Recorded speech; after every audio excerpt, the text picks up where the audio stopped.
هذا شيء.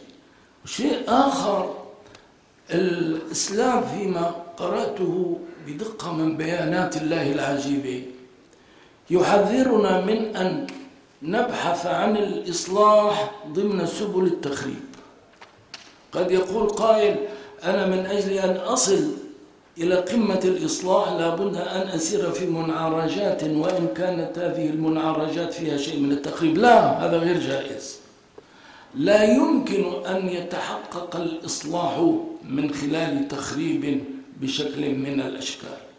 لذلك أنا أؤكد ما قاله السيد الدكتور وزير الأوقاف من أن الخروج إلى الشوارع ولو بنية طيبة ولو بهتافات مشروعة محرم، والله أنا لست من الناس الجراء على الفتوى، بل أنا كنت ولا أزال شديد الجبن عندما أفتي في دين. لكن هذا الموضوع جلي بديهي معروف، دلائل الشريعة فيه لا تحتمل النقاش.